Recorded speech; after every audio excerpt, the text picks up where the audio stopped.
यादि महाव्रतानि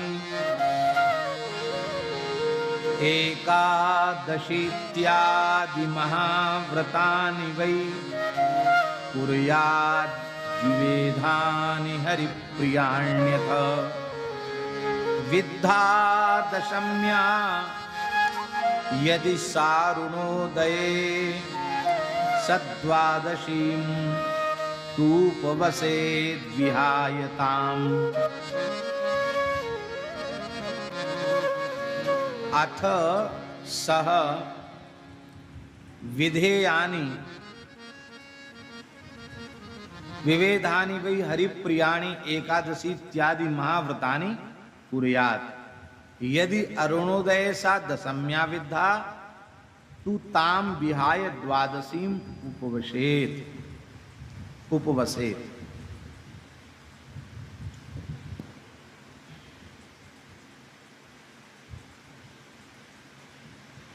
विवेद माने क्या होता है? विवेद माने होता है वेद रहित, वेद से रहित एकादशी करनी चाहिए,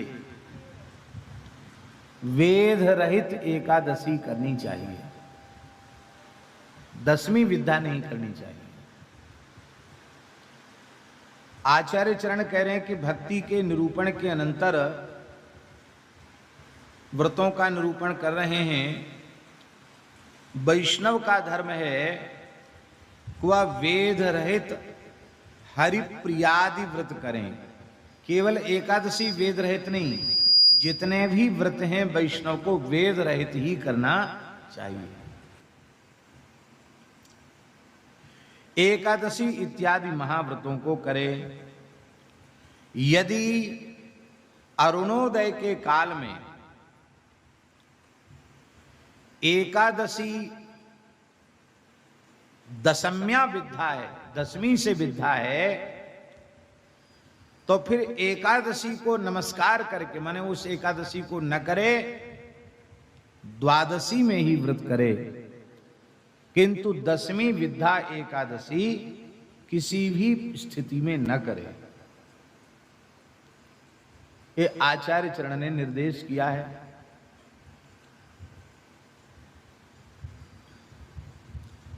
एक ग्रंथ है, उसका नाम है सदाचार महोदधि। बहुत सुंदर ग्रंथ है, पढ़ने योग्य है। दास ने एक बार उस ग्रंथ को आद्योपांत देखा है। उसमें एक बहुत अच्छी बात हमको लगी। कई बातें, उनमें एक बात बता रहे। पुराण का प्रमाण प्रस्तुत करते हुए ग्रंथकार ने लिखा है एकादशी के प्रकरण में कि गांधारी ने, महासती गांधारी ने, धृतराष्ट्र की पत्नी गांधारी ने भगवान श्री कृष्ण से कहा कि मैं अपने विशुद्ध पातिव्रत धर्म के आचरण से इतनी पवित्रांतक करण वाली हो चुकी हूं कि मुझे अपने पिछले 100 जन्मों तक का स्मरण है। 100 जन्मों तक की मुझे याद है। मैंने कोई शास्त्र विरुद्ध आचरण नहीं किया, पाप नहीं किया।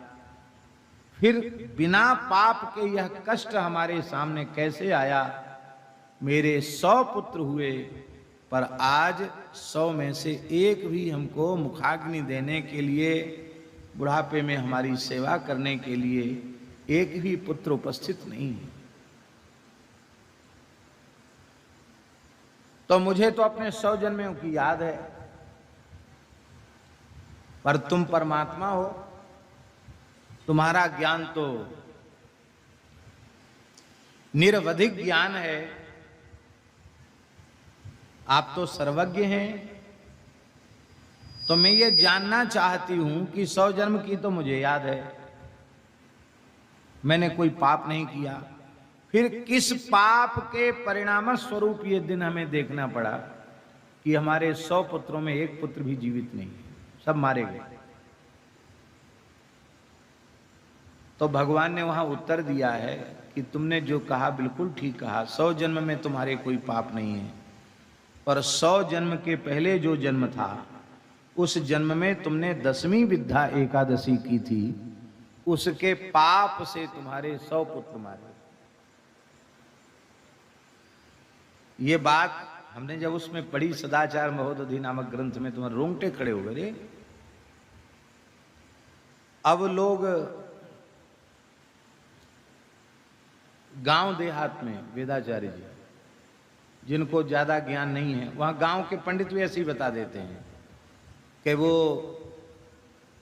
दूसरी वाली एकादशी बाबा बैरागियों की एकादशी है और पहली वाली गृहस्थों की है। कहते पहली वाली गृहस्थों की एकादशी है और वो बाबा जियों की है, साधुओं की एकादशी है, ऐसा बोल रहे थे। तो कई बार भोले भाले वैष्णव जो गृहस्थ हैं उनके भी यही समझ में आता कि चलो हम भले ही वैष्णव हैं पर हैं तो गृहस्थ ही, तो हमको गृहस्थ वाली एकादशी करनी चाहिए। साधु सन्यासी और गांव के लोग कई बार ऐसा भी बता देते, अरे करोगे तो तुम बहुत तुम्हारा अनिष्ट हो जाएगा, बाबा जी वाली एकादशी नहीं करना। पर भैया गृहस्थ विरक्त का भेद नहीं है। वैष्णव मात्र को क्या कहें, हम तो कहेंगे प्रत्येक आस्तिक व्यक्ति को विद्या एकादशी नहीं करनी चाहिए। ये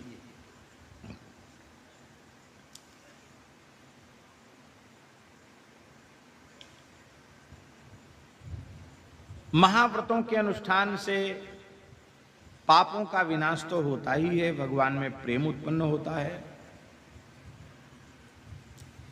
और वे जितने एकादशी आदि महाव्रत हैं उन सभी को वेद रहित तिथि में ही करना चाहिए, वेद से युक्त तिथि में नहीं करना चाहिए। ये बात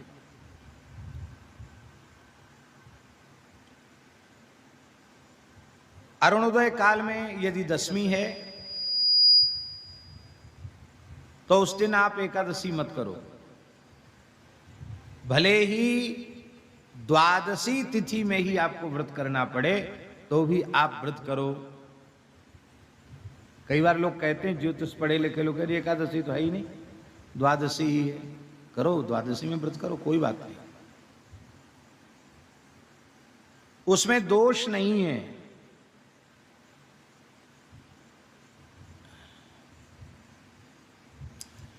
श्रीमद् भागवत में महाराज जी तो विराजे हैं, विधिवत श्रीमद् भागवत आपने वृंदावन में रह करके पढ़ा है।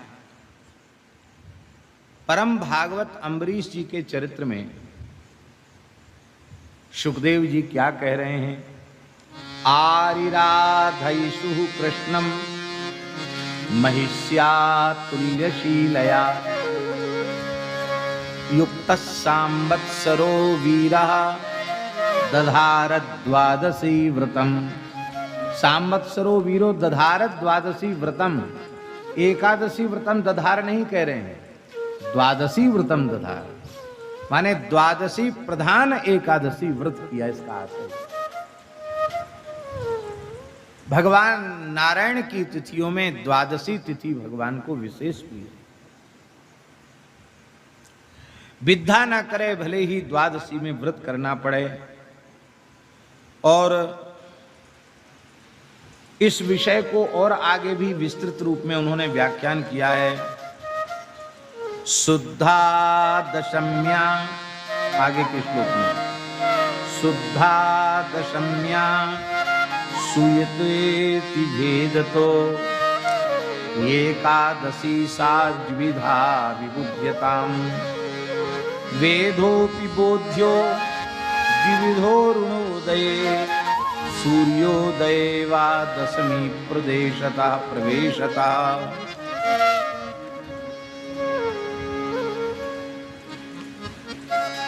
दो प्रकार की एकादशी, एक शुद्धा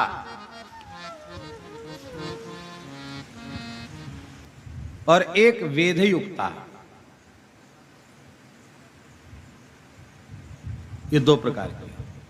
शुद्धा च दशम्या सुयुता इति भेदता सा एकादशी द्विविधा इति विबुध्यता। दो प्रकार की है। वेद भी दो प्रकार का है। एक तो अरुणोदय के काल का वेद और एक अरुणोदय के भी बाद सूर्योदय के काल का वेद, ऐसा भी दो प्रकार का वेद है।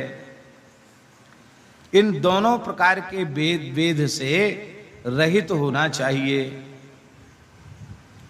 तो शुद्धा एकादशी और विद्या एकादशी, दशमी के संयोग से रहित एकादशी शुद्धा एकादशी कहलाती है, और उससे युक्त एकादशी माने दशमी से युक्त एकादशी वो विद्या एकादशी कहलाती है।